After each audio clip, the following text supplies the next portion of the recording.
ಮಿತ್ರರೇ ನಮಸ್ಕಾರ. ಮಿತ್ರರೇ, ನಾನು ಈ ವಿಡಿಯೋ ಮಾಡ್ತಾ ಇದ್ದೀನಲ್ಲ, ಇದರಲ್ಲಿ ಕೊಡುವಂಥ ಮಾಹಿತಿ ಇದೆಯಲ್ಲ, ಇದು ಯಾವುದೂ ಕೂಡ ಬಿಜೆಪಿ ಬೆಂಬಲಿಗರಿಗೂ ಅಲ್ಲ, ನರೇಂದ್ರ ಮೋದಿಯವರ ಫಾಲೋವರ್ಸ್ಗಳಿಗೂ ಕೂಡ ಅಲ್ಲ.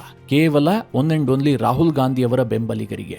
ಯಾಕೆ ಕೇಳಿದ್ರೆ, ರಾಹುಲ್ ಗಾಂಧಿಯವರ ಇಡೀ ಇಕೋಸಿಸ್ಟಮ್ ಇದೆಯಲ್ಲ, ಈಗ ತಬ್ಬಿಬ್ಬಾಗಿ ನಿಂತಿದೆ. ನೀವೆಲ್ಲ ಊತುರುವಳ್ಳಿ ಪದವನ್ನು ಕೇಳಿರಬಹುದು. ಬಣ್ಣ ಬದಲಿಸುವಂತಹ ಒಂದು ಜೀವಿ. ಅದಕ್ಕಿಂತಲೂ ವೇಗವಾಗಿ ರಾಹುಲ್ ಗಾಂಧಿಯವರ ಇಕೋಸಿಸ್ಟಮ್ ಈಗ ಬಣ್ಣ ಬದಲಿಸಿದೆ. ಯಾವ ರಾಹುಲ್ ಗಾಂಧಿಯವರ ಮಾತನ್ನ ಕೇಳಿ ಇಷ್ಟು ದಿನ ಈ ದೇಶದ ಪ್ರಧಾನಮಂತ್ರಿಯ ವಿರುದ್ಧವಾಗಿ ಒಂದು ಕ್ಯಾಂಪೇನ್ ಮಾಡಲಾಗಿತ್ತು, ನರೇಂದ್ರ ಮೋದಿ ಟ್ರಂಪ್ ಮುಂದೆ ಸರೆಂಡರ್ ಆಗಿದ್ದಾರೆ. ಮೋದಿ ಟ್ರಂಪ್ ಮುಂದೆ ಬೆನ್ನು ಬಗ್ಗಿಸಿದ್ದಾರೆ, ಬೆನ್ನು ಮೂಳೆ ಇಲ್ಲದಂತೆ ವರ್ತಿಸಿದ್ದಾರೆ. ಒಂದಾ ಎರಡ ಲೆಕ್ಕ ಹಾಕೋದಕ್ಕೆ ಸಾಧ್ಯ ಇಲ್ಲ. ಕಾಂಗ್ರೆಸ್ ನಾಯಕರು ಅಷ್ಟೊಂದು ಆರೋಪಗಳನ್ನ ಮೋದಿಯ ವಿರುದ್ಧವಾಗಿ ಮಾಡಿದ್ದಾರೆ. ಮಿತ್ರರೇ, ತಪ್ಪಲ್ಲ. ಮೋದಿಯ ವಿರುದ್ಧವಾಗಿ ಟೀಕೆ ಮಾಡೋದು ಯಾವ ಕಾರಣಕ್ಕೂ ಕೂಡ ತಪ್ಪಲ್ಲ, ಅದು ಸರಿಯೇ. ಆದ್ರೆ ಇಷ್ಟು ದಿನ ಉದ್ದುದ್ದದ ಟೀಕೆ ಮಾಡ್ತಾ ಇದ್ರಲ್ಲ, ಅವರು ಈಗೇನ್ ಮಾಡಿದ್ದಾರೆ ಅನ್ನುವಂಥದ್ದು ಬಹಳ ಇಂಪಾರ್ಟೆಂಟ್ ಆಗುತ್ತೆ. ಅದನ್ನ ಈ ವಿಡಿಯೋದಲ್ಲಿ ಹೇಳ್ತೀನಿ. ಹೇಗೆ ರಾಹುಲ್ ಗಾಂಧಿ ಅವರ ಇಕೋಸಿಸ್ಟಮ್ ಈಗ ಟ್ರಂಪ್ಗೆ ಬಕೆಟ್ ಹಿಡಿತಾ ಇದೆ. ಬಕೆಟ್ ಅನ್ನುವ ಪದವೂ ಕೂಡ ತೀರಾ ಸಣ್ಣದಾಗುತ್ತೇನೋ. ಸಿಂಟೆಕ್ಸ್ ಅಥವಾ ಡ್ಯಾಮ್ ಅಂದ್ರೆ ಸರಿ ಆಗಬಹುದೇನೋ. ಆ ಮಟ್ಟಿಗೆ ಟ್ರಂಪ್ಗೆ ಮಾಲಿಸ್ ಮಾಡೋದಕ್ಕೆ ಕಾಂಗ್ರೆಸ್ ನಿಂತ್ಕೊಂಡ್ಬಿಟ್ಟಿದೆ. ಇದೇ ಸಂದರ್ಭದಲ್ಲಿ ಕಾಂಗ್ರೆಸ್, ಪಾಕಿಸ್ತಾನ ಜೊತೆಗೆ ಟ್ರಂಪ್ ಇವರೆಲ್ಲರನ್ನೂ ಭಾರತದ ಏರ್ ಫೋರ್ಸ್ ಎಕ್ಸ್ಪೋಸ್ ಮಾಡಿದೆ. ರಫೇಲ್ ವಿಚಾರದ ಒಂದು ಸುದ್ದಿ ಪಾಕಿಸ್ತಾನಕ್ಕಂತೂ ಮುಖಭಂಗ ಮಾಡಿದೆಯಲ್ಲ, ಇತ್ತ ಕಡೆಯಲ್ಲಿ ಕಾಂಗ್ರೆಸ್ನವರು ಕೂಡ ತಲೆ ಎತ್ತುಕೊಂಡು ಓಡಾಡದಂತಹ ಸ್ಥಿತಿ ನಿರ್ಮಾಣ ಆಗಿದೆ. ಕಾಂಗ್ರೆಸ್ ಇದಕ್ಕೋಸ್ಕರವಾಗಿ ದೇಶದ ಜನತೆಗೆ ಕ್ಷಮೆ ಯಾಚಿಸಲೇಬೇಕಾಗತ್ತೆ. ಆದ್ರೆ ಅವರಿಗೇನು ರಿಗ್ರೆಟ್ ಇದ್ದಂತೆ ಕಾಣ್ತಾ ಇಲ್ಲ. ರಾಜಕೀಯವಾಗಿ ಬಹಳ ಇಂಟ್ರೆಸ್ಟಿಂಗ್ ಆದಂತಹ ವಿಚಾರ ಇದು. ಇದ್ರ ಬಗ್ಗೆ ಸ್ವಲ್ಪ ವಿವರಿಸಿ ಹೇಳ್ತೀನಿ. ನೀವು ಈ ವಿಡಿಯೋನ ಕೊನೆವರೆಗೂ ಮಿಸ್ ಮಾಡದೆ ನೋಡಿ. 2025 ಜನವರಿ 20ನೇ ತಾರೀಕು ಟ್ರಂಪ್ ಅಮೆರಿಕದಲ್ಲಿ ಅಧಿಕಾರಕ್ಕೆ ಬರ್ತಾರೆ. ಆರಂಭದಲ್ಲಿ ಟ್ರಂಪ್ ಭಾರತಕ್ಕೆ ಮಿತ್ರರಾಗಿರುವಂತೆ ಕಾಣ್ತಾ ಇದ್ರು. ಅಂದ್ರೆ ಅವರ ಕಾಲದಲ್ಲಿ ಭಾರತ ಮತ್ತು ಅಮೆರಿಕದ ಸಂಬಂಧ ಇನ್ನೊಂದು ಹಂತಕ್ಕೆ ಹೋಗಬಹುದು ಅಂತ ಎಲ್ಲರೂ ನಿರೀಕ್ಷೆ ಮಾಡಿದ್ರು. ಇದರಿಂದ ಕಾಂಗ್ರೆಸ್ನ ಇಕೋಸಿಸ್ಟಮ್ಗೆ ತಳಮಳ ಸೃಷ್ಟಿಯಾಗ್ಬಿಟ್ಟಿತ್ತು. ಎಲ್ಲಾದ್ರೂ ಮೋದಿ ಅವರಿಗೆ ವಿಪರೀತವಾಗಿ ಟ್ರಂಪ್ ಅವರು ಸಪೋರ್ಟ್ ಮಾಡಿದ್ದೆ ಆದ್ರೆ ಅಮೆರಿಕ ಭಾರತದಲ್ಲೊಂದು ಡೀಪ್ ಸ್ಟೇಟ್ ಅನ್ನ ಆಕ್ಟಿವ್ ಇಟ್ಟಿರುತ್ತಲ್ಲ, ಅದರ ಕತೆ ಏನು? ಮೋದಿ ಇನ್ನಷ್ಟು ಭದ್ರವಾಗ್ಬಿಡಬಹುದೇನೋ? ಈ ರೀತಿಯಾದಂತಹ ಕಲ್ಪನೆಗಳು ಕಾಂಗ್ರೆಸ್ಗೂ ಕೂಡ ಬಂದಿತ್ತು. ಹೀಗಾಗಿ ಡೇ 1 ನಿಂದಲೂ ಕೂಡ ಟ್ರಂಪ್ ಅವರ ವಿಚಾರದಲ್ಲಿ ಮೋದಿ ಅವರನ್ನ ಟಾರ್ಗೆಟ್ ಮಾಡೋದಕ್ಕೆ ಕಾಂಗ್ರೆಸ್ ಶುರು ಮಾಡುತ್ತೆ. ಕಾಂಗ್ರೆಸ್ ಏನ್ ನಿರ್ಧಾರ ಕೈಗೊಂಡಿತ್ತಲ್ಲ, ರಾಜಕೀಯವಾಗಿ ಅದು ಸೂಕ್ತವಾಗಿತ್ತು, ಅದರಲ್ಲೇನೂ ತಪ್ಪಿರಲಿಲ್ಲ. ಎಲ್ಲಿಯವರೆಗೆ ಸರಿ ಇತ್ತು ಕೇಳಿದ್ರೆ, ಭಾರತ ರಷ್ಯಾದಿಂದ ಆಯಿಲ್ ಪರ್ಚೇಸ್ ಅನ್ನ ಕಡಿಮೆ ಮಾಡುವಂತಹ ಸಂದರ್ಭದಲ್ಲಿ ಕಾಂಗ್ರೆಸ್ ಟೀಕೆ ಮಾಡಿತ್ತಲ್ಲ, ಅದನ್ನ ಒಂದು ಹಂತಕ್ಕೆ ಆ ಸಾಂದರ್ಭಿಕವಾಗಿ ಒಪ್ಕೊಳ್ಳಬಹುದಾಗಿತ್ತು. ಅನಂತರದಲ್ಲಿ ಟ್ರೇಡ್ ಡೀಲ್ ವಿಚಾರವಾಗಿ ಟ್ರಂಪ್ ಅವರ ಒತ್ತಡ, ಅದನ್ನೂ ಕೂಡ ಒಂದು ಹಂತಕ್ಕೆ ಒಪ್ಕೊಳ್ಳಬಹುದಾಗಿತ್ತು. ರಾಜಕೀಯವಾಗಿ ಅದೆಲ್ಲವೂ ಕೂಡ ಸರಿನೇ. ಆದ್ರೆ ಆಪರೇಷನ್ ಸಿಂಧೂರ ಆಯ್ತಲ್ಲ, ಆ ಸಂದರ್ಭದಲ್ಲಿ ಟ್ರಂಪ್ ಮತ್ತು ಪಾಕಿಸ್ತಾನದ ಪ್ರೊಪಗೆಂಡಾಗಳಿಗೆ ಭಾರತದಲ್ಲಿ ಕಾಂಗ್ರೆಸ್ ನೀರೆರೆದು ಬಿಡ್ತು. ಪಾಕಿಸ್ತಾನ ಯಾವ ರೀತಿಯಾದಂತಹ ಪ್ರೊಪಗೆಂಡಾವನ್ನ ಬಿಲ್ಡ್ ಮಾಡೋದಕ್ಕೆ ಶುರು ಮಾಡ್ತೋ, ಅದಕ್ಕೆ ಕಾಂಗ್ರೆಸ್ ಭಾರತದಲ್ಲಿ ಧ್ವನಿಯಾಯಿತು. ಅದನ್ನ ಭಾರತದ ಮನೆ ಮನೆಗೂ ರೀಚ್ ಮಾಡಿಸುವಂತಹ ಕೆಲಸ ಮಾಡ್ತು. ಅದರಲ್ಲಿ ಅತ್ಯಂತ ಮುಖ್ಯವಾಗಿದ್ದೇನು ಕೇಳಿದ್ರೆ, ನರೇಂದರ್ ಸರೆಂಡರ್. ರಾಹುಲ್ ಗಾಂಧಿ ಹೋದಲ್ಲಿ ಬಂದಲ್ಲಿ ಹೇಳಿದ್ರು, ಟ್ರಂಪ್ ಮುಂದೆ ಮೋದಿ ಅವರು ಸರೆಂಡರ್ ಆಗ್ಬಿಟ್ಟಿದ್ದಾರೆ, ಭಾರತದ ಹಿತಾಸಕ್ತಿಯನ್ನ ಬಲಿ ಕೊಟ್ಟಿದ್ದಾರೆ, ನರೇಂದ್ರ ಮೋದಿ ಅವರಿಗೆ ಬೆನ್ನು ಮೂಳೆ ಇಲ್ಲ. ಈ ರೀತಿಯಾಗಿ ಕಾಂಗ್ರೆಸ್ ಪಕ್ಷದ ಇಕೋಸಿಸ್ಟಮ್ ಪ್ರತಿನಿತ್ಯ ಅಪಪ್ರಚಾರ ಮಾಡಿತು. ಆದ್ರೆ ಈಗ ಅದೇ ಕಾಂಗ್ರೆಸ್ ಟ್ರಂಪ್ ಅವರಿಗೆ ಯಾವ ರೀತಿಯಾಗಿ ಗೌರವ ಕೊಡೋದಕ್ಕೆ ನಿಂತ್ಕೊಂಡಿದೆ ಅಂತಂದ್ರೆ, ಈ ದೇಶದ ಒಂದು ಪ್ರತಿಷ್ಠಿತ ನಗರದ ಒಂದು ಪ್ರತಿಷ್ಠಿತ ರಸ್ತೆಗೆ ಟ್ರಂಪ್ ಅವರ ಹೆಸರನ್ನ ಇಟ್ಟು ನಾಮಕರಣ ಮಾಡಿಬಿಟ್ಟಿದೆ. ಇದನ್ನು ಕೇಳಿದ್ರೆ ನಿಮಗೆ ಆಶ್ಚರ್ಯ ಆಗಬಹುದು, ಆದರೂ ಕೂಡ ಸತ್ಯ. ತೆಲಂಗಾಣದ ರಾಜಧಾನಿ ಹೈದರಾಬಾದ್ ಇದೆಯಲ್ಲ, ಅದರಲ್ಲಿ ಅಮೆರಿಕದ ರಾಯಭಾರ ಕಚೇರಿ ಇದೆ. ಅದರ ಸಮೀಪದಲ್ಲೇ ಇರುವಂತಹ ಒಂದು ರಸ್ತೆಗೆ ಟ್ರಂಪ್ ಅವೆನ್ಯೂ ಅನ್ನುವಂತಹ ನಾಮಕರಣ ಮಾಡಲಾಗಿದೆ. ಈ ಟ್ರಂಪ್ ಅವರ ಹೆಸರಿಟ್ಟು ಆ ರಸ್ತೆಯ ಉದ್ಘಾಟನೆಗೆ ಸ್ವತಃ ತೆಲಂಗಾಣದ ಉಪಮುಖ್ಯಮಂತ್ರಿ ಆಗಿರುವಂತಹ ಬಟ್ಟಿ ವಿಕ್ರಮಾರ್ಕ ಭಾಗಿಯಾಗಿದ್ರು. ಆ ಕಾರ್ಯಕ್ರಮದಲ್ಲಿ ಅಮೆರಿಕದ ಭಾರತೀಯ ರಾಯಭಾರಿ ಆಗಿರುವಂತಹ ಸರ್ಗಿಯೋ ಗೋರ್ ಕೂಡ ಭಾಗಿಯಾಗಿದ್ರು. ಆ ಕಾರ್ಯಕ್ರಮದ ಉದ್ದಕ್ಕೂ ಕೂಡ ಬಟ್ಟಿ ವಿಕ್ರಮಾರ್ಕ ಟ್ರಂಪ್ ಅವರನ್ನ, ಅಮೆರಿಕ ಸರ್ಕಾರವನ್ನ, ಅಮೆರಿಕದ ಕೊಡುಗೆಯನ್ನ ಯಾವ ಮಟ್ಟಿಗೆ ಹಾಡಿ ಹೊಗಳಿದ್ರು ಅಂತಂದ್ರೆ ಊಹೆ ಮಾಡೋದಕ್ಕೂ ಸಾಧ್ಯ ಇಲ್ಲ. ನೀವು ಸಣ್ಣದಾಗಿ ಒಂದು ಯೋಚನೆ ಮಾಡಿ. ಇದೇ ಕೆಲಸವನ್ನ ಮಧ್ಯಪ್ರದೇಶದ ಮುಖ್ಯಮಂತ್ರಿಯೋ, ರಾಜಸ್ಥಾನದ ಮುಖ್ಯಮಂತ್ರಿಯೋ ಅಥವಾ ಉತ್ತರ ಪ್ರದೇಶದ ಯೋಗಿ ಆದಿತ್ಯನಾಥೋ ಮಾಡಿದ್ದೇ ಆಗಿದ್ರೆ ಇವತ್ತು ದೇಶಾದ್ಯಂತ ಯಾವ ರೀತಿಯಾಗಿ ನರೇಟಿವ್ ಬಿಲ್ಡ್ ಮಾಡಲಾಗ್ತಾ ಇತ್ತು. ಟ್ರಂಪ್ ಅವರಿಗೆ ಇಡೀ ಮೋದಿ ಸರ್ಕಾರವೇ ಬಕೆಟ್ ಹಿಡಿತಾ ಇದೆ, ಟ್ರಂಪ್ ಅವರ ಮುಂದೆ ಇಡೀ ಮೋದಿ ಸರ್ಕಾರ ಸರೆಂಡರ್ ಆಗ್ಬಿಟ್ಟಿದೆ, ಟ್ರಂಪ್ ಅವರನ್ನ ಮೆಚ್ಚಿಸೋದಕ್ಕೋಸ್ಕರವಾಗಿ ಭಾರತದ ರಸ್ತೆಗೆ ಭಾರತಕ್ಕೆ ದ್ರೋಹವನ್ನ ಬಗೆಯುವಂತಹ ಟ್ರಂಪ್ ಅವರ ಹೆಸರನ್ನ ಇಡ್ತಾ ಇದ್ದಾರೆ. ಈ ರೀತಿಯಾಗಿ ನರೇಟಿವ್ ಬಿಲ್ಡ್ ಮಾಡ್ತಾ ಇದ್ರೋ ಇಲ್ವೋ? ಈ ರೀತಿಯಾಗಿ ಹೋದಲ್ಲಿ ಬಂದಲ್ಲಿ ಇವರು ಪ್ರಚಾರ ಮಾಡ್ತಾ ಇದ್ರೋ ಇಲ್ವೋ? ಹಾಗಾದ್ರೆ ತೆಲಂಗಾಣದ ರಸ್ತೆಗೆ ರೇವಂತ್ ರೆಡ್ಡಿ ಸರ್ಕಾರ ಯಾಕೋಸ್ಕರವಾಗಿ ಟ್ರಂಪ್ ಅವರ ಹೆಸರನ್ನು ಇಟ್ಟಿದೆ? ಅದಕ್ಕೆ ಅವ್ರೇನ್ ಜಸ್ಟಿಫಿಕೇಶನ್ ಕೊಡ್ತಾ ಇದ್ದಾರೆ ಕೇಳಿದ್ರೆ, ಇವತ್ತು ತೆಲಂಗಾಣವನ್ನ IT ಹಬ್ ಮಾಡೋದಕ್ಕೆ ಅಮೆರಿಕದ ಕೊಡುಗೆ ಜಾಸ್ತಿ ಇದೆ. ಅಮೆರಿಕದ ಇನ್ವೆಸ್ಟ್ಮೆಂಟ್ ತೆಲಂಗಾಣಕ್ಕೆ ಕಟ್ಟಬೇಕು, ಹೈದರಾಬಾದ್ ಅಭಿವೃದ್ಧಿ ಆಗಬೇಕು, ಅದಕ್ಕೋಸ್ಕರವಾಗಿ ನಾವು ಟ್ರಂಪ್ ಅವರ ಹೆಸರನ್ನ ಇಡ್ತಾ ಇದ್ದೀವಿ, ಇಲ್ಲಿ ಬಾಂಧವ್ಯದ ಸಂಕೇತ ಹೀಗಂತ ಅವರು ವ್ಯಾಖ್ಯಾನ ಮಾಡ್ತಾ ಇದ್ದಾರೆ. ಈಗಲೂ ನಾನು ಹೇಳ್ತಾ ಇದ್ದೀನಿ, ರೇವಂತ್ ರೆಡ್ಡಿ ಸರ್ಕಾರ ಏನೋ ಮಹಾಪರಾಧ ಮಾಡಿಬಿಟ್ಟಿದೆ, ಯಾರೂ ಮಾಡದಂತಹ ತಪ್ಪನ್ನ ಮಾಡಿಬಿಟ್ಟಿದೆ ಅಂತ ನಾನು ಹೇಳ್ತಾ ಇಲ್ಲ. ಆದರೆ ಇವರೇನು ಪ್ರೊಜೆಕ್ಟ್ ಮಾಡ್ತಾ ಇದಾರಲ್ಲ ಅದಕ್ಕೆ ತದ್ವಿರುದ್ಧವಾಗಿ ನಡೆದುಕೊಳ್ತಾ ಇದ್ದಾರೆ. ಹೇಳೋದು ಶಾಸ್ತ್ರ, ತಿನ್ನೋದು ಬದನೆಕಾಯಿ ಅಂತಾರಲ್ಲ, ಆ ರೀತಿಯಾಗಿ ಕಾಂಗ್ರೆಸ್ ನಡೆದುಕೊಳ್ತಾ ಇದೆ. ಟ್ರಂಪ್ ನಿಜವಾಗ್ಲೂ ಕೂಡ ಭಾರತಕ್ಕೆ ಅಥವಾ ಹೈದರಾಬಾದ್ಗೆ ಏನಾದರೂ ಲಾಭ ಮಾಡಿಕೊಟ್ಟಿದಾರ ಕೇಳಿದ್ರೆ ಈ ಅವಧಿಯಲ್ಲಂತೂ ಏನೂ ಮಾಡಿಲ್ಲ. ಮಾಡಿದ್ದೆಲ್ಲವೂ ಕೂಡ ನಷ್ಟವೇ. 50% ಟ್ಯಾರಿಫ್ನಿಂದ ಭಾರತಕ್ಕೆ ಲಾಭ ಆಗಿದೆಯಾ? ಭಾರತ ಅದೆಷ್ಟೋ $1 ಬಿಲಿಯನ್ ಅನ್ನ ಕಳೆದುಕೊಂಡಿದೆ. ಭಾರತದ ಎಕ್ಸ್ಪೋರ್ಟ್ಗೆ ಹೊಡೆತ ಬಿದ್ದಿದೆ.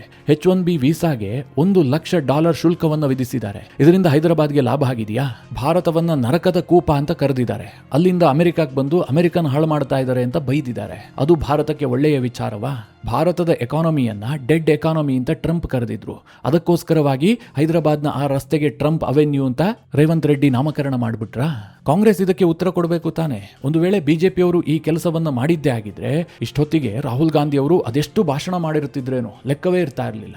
ಇದೊಂದೇ ಅಲ್ಲ, ನಾನು ಯಾಕೆ ಇದನ್ನ ಇಲ್ಲಿ ಉದಾಹರಣೆ ಕೊಟ್ಟು ನಿಮಗೆ ಇಷ್ಟೆಲ್ಲ ವಿವರಣೆ ಕೊಟ್ಟೆ ಅಂತಂದ್ರೆ, ಈ ರೇವಂತ್ ರೆಡ್ಡಿ ಸರ್ಕಾರ ಇರಬಹುದು, ಕರ್ನಾಟಕದಲ್ಲಿರುವಂತಹ ಕಾಂಗ್ರೆಸ್ ಸರ್ಕಾರ ಇರಬಹುದು, ಇವರೆಲ್ಲರೂ ಕೂಡ ಅಧಿಕಾರದಲ್ಲಿದ್ದಂತಹ ಸಂದರ್ಭದಲ್ಲಿ ತಮ್ಮ ರಾಜ್ಯಕ್ಕೆ ಏನು ಬೇಕೋ ಅದನ್ನ ಮಾಡ್ತಲೇ ಇರ್ತಾರೆ. ಉದಾಹರಣೆಗೆ ರಾಹುಲ್ ಗಾಂಧಿ ಅವರು ಅಂಬಾನಿ ಅದಾನಿ ಅಂತ ಅದೆಷ್ಟು ಟೀಕೆ ಮಾಡಿದ್ದಾರೆ ಅಂತ ಲೆಕ್ಕವೇ ಇಲ್ಲ. ಆ ಇಬ್ಬರು ಬಿಸ್ನೆಸ್ ಮೆನ್ಗಳನ್ನ ಮುಳುಗಿಸಬೇಕು ಅನ್ನುವ ರೀತಿಯಲ್ಲೇ ರಾಹುಲ್ ಗಾಂಧಿ ಅವರ ನಡೆ ಇದೆ. ಆದ್ರೆ ಇವರು ಅಧಿಕಾರದಲ್ಲಿರುವಂತಹ ರಾಜ್ಯಗಳಲ್ಲಿ ಮಾತ್ರ ಅದೇ ಬಿಸ್ನೆಸ್ ಮೆನ್ಗಳನ್ನ ಕರೀತಾರೆ, ಅವರನ್ನ ರಾಜ್ಯದಲ್ಲಿ ಇನ್ವೆಸ್ಟ್ ಮಾಡುವಂತೆ ಆಹ್ವಾನ ಮಾಡ್ತಾರೆ, ಹೊಸ ಹೊಸ ಪ್ರಾಜೆಕ್ಟ್ಗಳನ್ನ ಅವರಿಗೆ ಕೊಡ್ತಾರೆ. ಇವರು ಅಂಬಾನಿ ಮತ್ತೆ ಅದಾನಿ ಜೊತೆಗೆ ರಿಲೇಶನ್ಶಿಪ್ ಇಟ್ಕೊಂಡಿದ್ದೆ ಆದ್ರೆ ಅದು ಓಕೆ, ಅದು ದೇಶಕ್ಕೆ ಪೂರಕವಾಗುತ್ತೆ. ಅದೇ ಬಿಜೆಪಿ ಸರ್ಕಾರದಲ್ಲಿ ಯಾವುದಾದ್ರೂ ಪ್ರಾಜೆಕ್ಟ್ ಅಂಬಾನಿಗೋ ಅದಾನಿಗೋ ಸಿಕ್ಕಿಬಿಟ್ಟಿದ್ದೆ ಆದ್ರೆ ಅದು ದೇಶಕ್ಕೆ ಮಾರಕ, ಅದರಲ್ಲಿ ಭ್ರಷ್ಟಾಚಾರ ಆಗತ್ತೆ, ಅದು ಅಂಬಾನಿ ಅದಾನಿಗೆ ಲಾಭ ಮಾಡಿಕೊಟ್ಟಂತಾಗತ್ತೆ. ಇದು ಕಾಂಗ್ರೆಸ್ ಪಕ್ಷ ಮತ್ತು ರಾಹುಲ್ ಗಾಂಧಿ ಅವರ ನಿಜವಾದಂತಹ ಮುಖವಾಡ. ಇದೊಂದೇ ಅಲ್ಲ ಮಿತ್ರರೇ, ಸದ್ಯ ಕರ್ನಾಟಕದಲ್ಲಿ ಒಬ್ಬ ಮಹಾನುಭಾವ ಕೆಪಿಸಿಸಿ ಅಧ್ಯಕ್ಷರಾಗಿದ್ದಾರಲ್ಲ, BK ಹರಿಪ್ರಸಾದ್, ಅವರು ಕಾರ್ಮಿಕರ ದಿನಾಚರಣೆ ದಿನ ಒಂದು ಭಾಷಣ ಮಾಡಿದ್ದಾರೆ. ಅದು ಯಾರೋ ಸಿಂಪಲ್ ಸುಧಾ ಅಂತೆ, ಅವಳ ಗಂಡ ನಾರಾಯಣ ಮೂರ್ತಿ ವಾರಕ್ಕೆ 75 ಗಂಟೆ ಕೆಲಸ ಮಾಡಬೇಕು ಅಂತ ಹೇಳ್ಬಿಟ್ಟಿದ್ದಾನೆ. ಹೀಗಂತ ಇನ್ಫೋಸಿಸ್ ಸಂಸ್ಥಾಪಕ ನಾರಾಯಣ ಮೂರ್ತಿ ಮತ್ತು ಸುಧಾ ಮೂರ್ತಿಯನ್ನ ಟೀಕಿಸ್ತಾರೆ.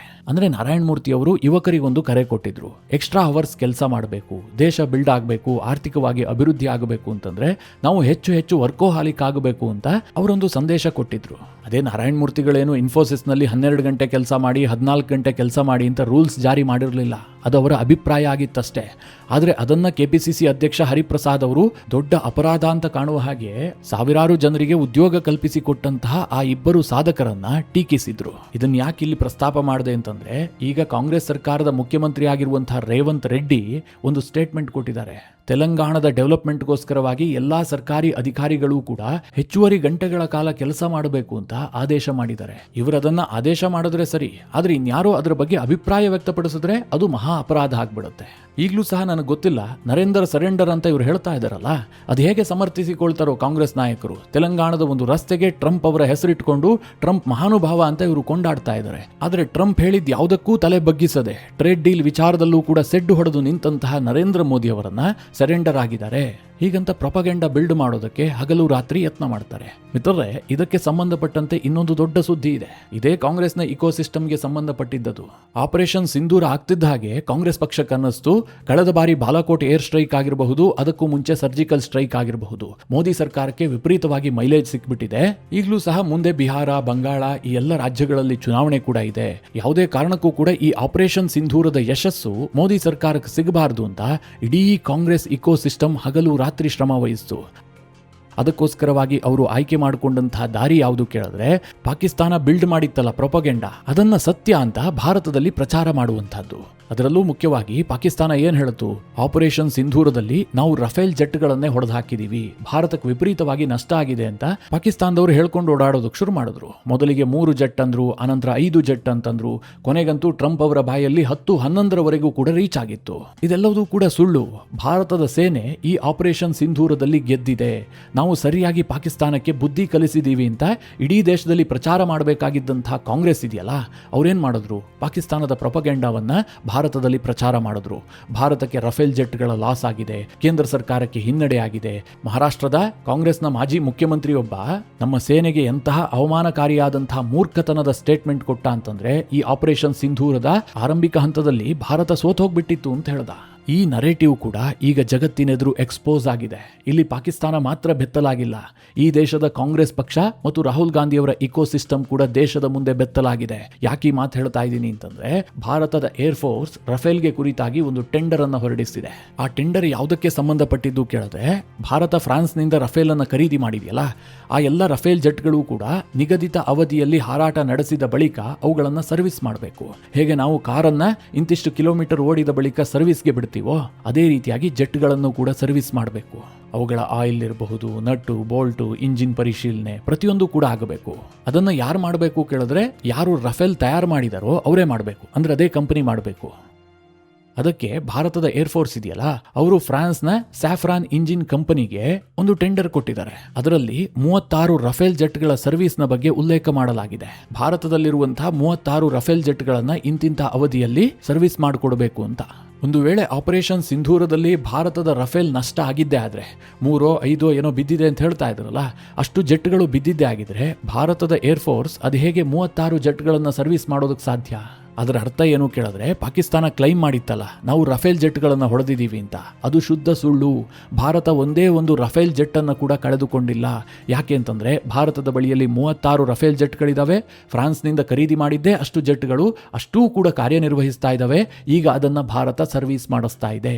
ಇದು ಈಗ ಏರ್ಫೋರ್ಸ್ನ ಒಂದು ಟೆಂಡರ್ನಿಂದ ಜಗಜ್ಜಾಹೀರಾಗಿದೆ. ಈ ಸಂದರ್ಭದಲ್ಲಿ ಕಾಂಗ್ರೆಸ್ ದೇಶದ ಕ್ಷಮೆ ಕೇಳುತ್ತಾ? ನಾವು ಈ ದೇಶದ ಹೆಮ್ಮೆಯಾದಂತಹ ರಫೇಲ್ ಜೆಟ್ನ ಬಗ್ಗೆ ಅವಮಾನಕಾರಿಯಾಗಿ ಮಾತನಾಡ್ಬಿಟ್ವಿ. ಪಾಕಿಸ್ತಾನದ ಪ್ರಪಗಂಡಕ್ಕೆ ಭಾರತದಲ್ಲಿ ನಾವು ಧ್ವನಿಗೂಡಿಸಿದ್ವಿ, ಶತ್ರು ದೇಶದ ಜೊತೆಗೆ ಕೈ ಜೋಡಿಸಿದ್ವಿ, ಹೀಗಂತ ಕಾಂಗ್ರೆಸ್ನವರು ಹೇಳ್ತಾರಾ? ಆದ್ರೆ ದೇಶದ ಜನ ಇದನ್ನೆಲ್ಲ ಬಹಳ ಸೂಕ್ಷ್ಮವಾಗಿ ನೋಡ್ತಾ ಇರ್ತಾರೆ. ಅವ್ರಿಗೆ ಅರ್ಥ ಆದ್ರೆ ಸಾಕು, ಈ ಮಂದಿ ಎಷ್ಟು ಡೇಂಜರಸ್ ಇದ್ದಾರೆ, ಇವ್ರು ಎಷ್ಟು ಉಸಿರುವಳ್ಳಿಗಳು ಅಂತ. ನನ್ನ ವೈಯಕ್ತಿಕ ಅಭಿಪ್ರಾಯ ಏನು ಕೇಳಿದ್ರೆ, ಟ್ರಂಪ್ ಅವರು ಭಾರತದ ಮೇಲೆ ಒತ್ತಡ ಹಾಕಿದ್ರಲ್ಲ, ಆ ಸಂದರ್ಭದಲ್ಲಿ ಈ ದೇಶದಲ್ಲಿ ಕಾಂಗ್ರೆಸ್ ಏನಾದರೂ ಅಧಿಕಾರದಲ್ಲಿ ಇದ್ದಿದ್ದೇ ಆಗಿದ್ರೆ, ಟ್ರಂಪ್ ಅವರನ್ನು ಸಮಾಧಾನ ಮಾಡೋದಕ್ಕೋಸ್ಕರವಾಗಿ ಕಾಶ್ಮೀರದಿಂದ ಕನ್ಯಾಕುಮಾರಿವರೆಗೆ ಅದೆಷ್ಟು ರಸ್ತೆಗಳಿಗೆ ಟ್ರಂಪ್ ಅವರ ಹೆಸರನ್ನ ಇಡ್ತಾ ಇದ್ರು. ನಾವೆಲ್ಲ ಓಡಾಡುವಂತಹ ರಸ್ತೆಗಳಿಗೆ ಟ್ರಂಪ್ ಹೆಸರು ಬರ್ತಾ ಇತ್ತು, ಟ್ರಂಪ್ ಅವರ ಹೆಂಡತಿಯ ಹೆಸರು ಬರ್ತಾ ಇತ್ತು, ಅಥವಾ ಟ್ರಂಪ್ ಅವರ ಅನೇಕ ಮಕ್ಕಳಿದಾರಲ್ಲ ಅವರೆಲ್ಲರ ಹೆಸರು ಕೂಡ ಬರ್ತಾ ಇತ್ತೇನೋ.